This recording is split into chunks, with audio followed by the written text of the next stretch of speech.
But first, the BBC's ill-fated digital media initiative, as discussed here last week, written off last year at a cost to licence payers not unadjacent to £100 million, got another going over, or at least some of the senior executives involved did, from the Public Accounts Committee. The executives all took a very similar line. I just want to say sorry. I want to apologise to you and to the public. I took false optimism from my ability to correct failing programmes, and for that I apologise to licence fee payers. This was a shocking waste of money, and we regret that, and we're sorry for that, and we apologise on behalf of licence fee payers for that. But the committee chair, Margaret Hodge MP, was, I think it's fair to say, not entirely won over. It's a jungle of bureaucracy that was around at that time. It's also almost beyond parity, which I think was one of the issues there. And rather sadly, also some half-truths around the place. And I just think the BBC does deserve better.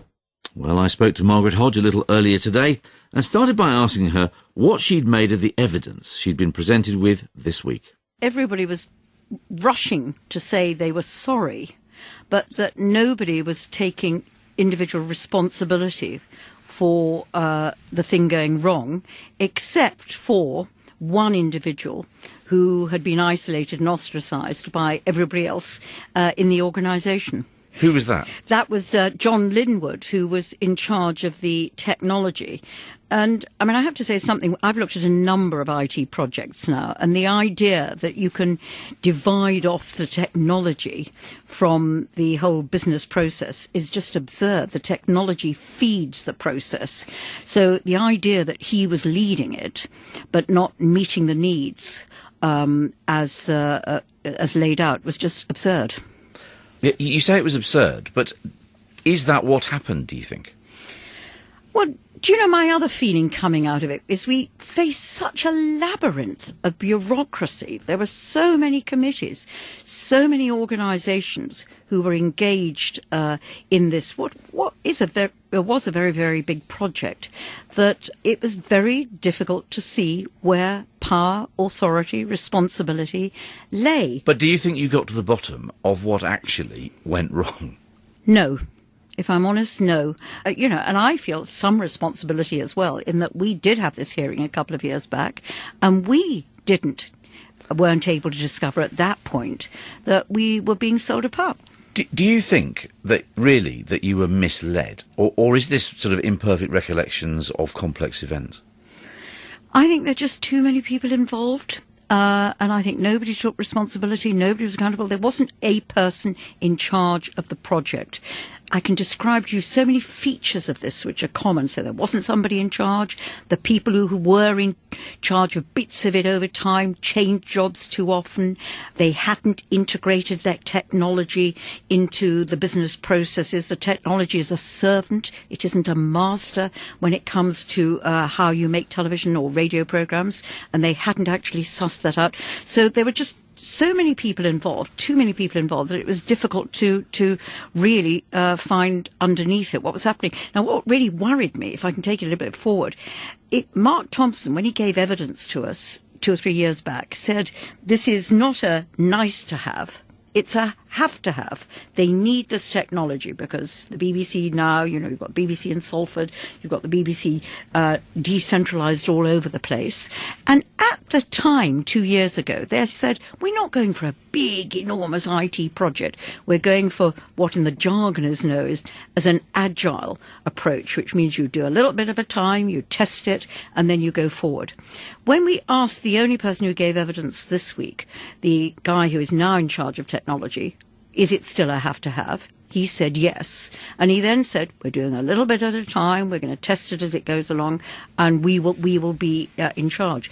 Now, I hope he's right, but I do slightly feel I've been there before, and I have yet to have the assurance that the bureaucracy in the BBC is such that you can actually manage this massive technological change in the culture to ensure that you don't waste money. Now, you mentioned John Linwood, who was in charge of the project for a period and gave evidence to your committee this week, who I should say is in an employment dispute with the BBC over the way that he's been treated. In effect, he's been sacked. He came up with a number of quite specific points, which I'm not sure that your committee quite got to. For example, He said that the reason the project had failed was because of a lack of engagement by the would-be users, whereas the BBC effectively are saying the technology didn't work. Do you know which of those it is? I think this is another area where none of us are technological experts, and I think it would have been helpful to have an objective assessment of whether actually Linwood's evidence was valid or whether indeed the BBC evidence countering it was valid. He also was very critical of the BBC's decision to write off the project at a cost of £100 million or thereabouts to licence payers, arguing and claimed that he had argued internally when he was still employed that because elements of the system still worked, that that write-down was vastly too high. And I noticed that the National Audit Office, in their report, they also said the BBC did not examine the technical feasibility or cost of completing the DMI. In other words, they also had questions, at least, about the decision to write it off. What do you feel about that? Yeah, I think we had questions too, because in a sense, that was the BBC acting in its traditional way.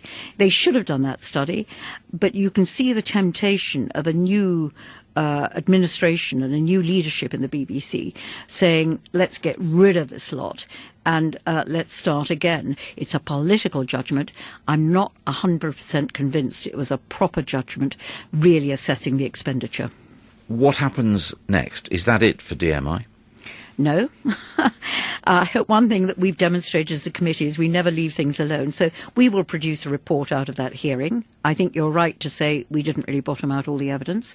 And I think we will come back to this at an appropriate time. Let's see how they now decide they're going to move forward. Just let me ask you one more question, if I may. Anthony Fry, who was there from the BBC Trust, he's not there anymore, but he was there involved at the time. He said he'd seen no evidence that this would have been any better had the governance structure, he meant, been different. I don't agree. There wasn't the appropriate expertise in the trust to challenge what they were being told around the DMI. The problem is that if authority is so diffuse, which it is under the current governance structure, it's very, very difficult to ensure proper accountability. And I still believe that governance needs to be revisited so that all of us can have confidence that the BBC is governed in a way that is fit for purpose. Margaret Hodge. And we did ask the BBC for their response, and they said, the BBC got this one wrong. However, DMI aside, we have a strong track record of successfully delivering major projects such as the BBC iPlayer and the Digital Olympics. They say we've now overhauled how we manage major projects to ensure that we spot problems early and act sooner. And the BBC Trust, who you heard referred to at the end there, said greater technological expertise was something, I guess they think they should have had more, but this would not have affected the ultimate outcome of the project. We've improved governance arrangements to ensure clear and timely reporting up the chain.